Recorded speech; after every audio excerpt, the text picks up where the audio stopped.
دفعہ ایئرپورٹ پہ خاتون نے پوچھا کہ بھئی ہمارے شوہر جو ہیں وہ ایک ایک سال کے لیے ملک سے باہر رہتے ہیں، تو ہمارے لیے یہ تو نیچرل ہے نا، وہ کہتی ہیں ہمیں پھر برائی کے خیالات آنا شروع ہوتے ہیں. تو انہوں نے کچھ سوال پوچھے، وہ حیا کے خلاف ہیں، میں اس کو نہیں یہاں ڈسکس کر سکتا.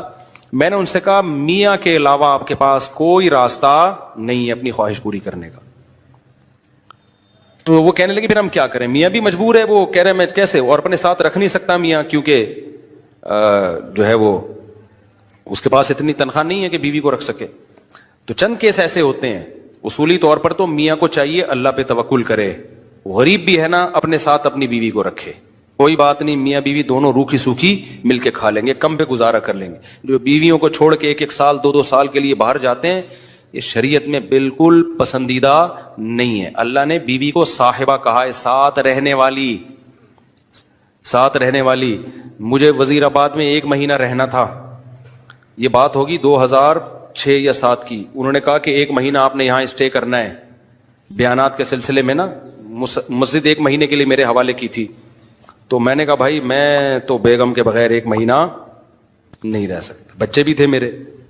تو میں نے کہا 1 مہینہ میں نہیں رہ سکتا، مجھے بیگم بچے چاہیے، ان کا بھی ٹکٹ دو تو میں یہاں رہوں گا ورنہ نہیں رہوں گا. تو انہوں نے پھر بیگم بچوں کا بھی ٹکٹ دیا. وہ گھر والوں کے ساتھ رہ لیتے ہیں آدمی تمیز سے، ورنہ بیگم کے بغیر ہمارے لیے تو بڑا مشکل ہے اتنا لمبا عرصہ رہنا. مجبوری میں رہنا پڑتا ہے تو ایک الگ بات ہے، لیکن ہے مشکل کام.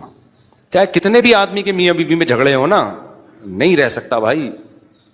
تو 1 سال کے لیے پتہ نہیں کیسے رہ لیتے ہیں لوگ بیگم کے بغیر. ٹھیک ہے ان کی مجبوری ہوتی ہے، میں مانتا ہوں، لیکن اس میں کوشش کرو اللہ پہ توکل کرو. بیگم روکھی سوکھی کھا لیں گے، لیکن اللہ میاں نے بیگم کو صاحبہ کہا ہے قرآن میں. صاحبہ کا مطلب ساتھ رہنے والی. صاحبہ کا کیا مطلب ہے؟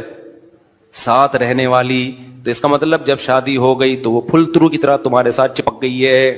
پھول ترو کی طرح اس لیے کہہ رہا ہوں کہ لوگ پسند نہیں کرتے، لیکن اللہ نے اس کو آپ کے ساتھ کیا کر دیا ہے، اب جہاں جاؤ گے بیگم صاحبہ ساتھ ہوں گی. آپ شارٹ ٹائم کے لیے جانے کا الگ بات ہے، لانگ ٹائم کے لیے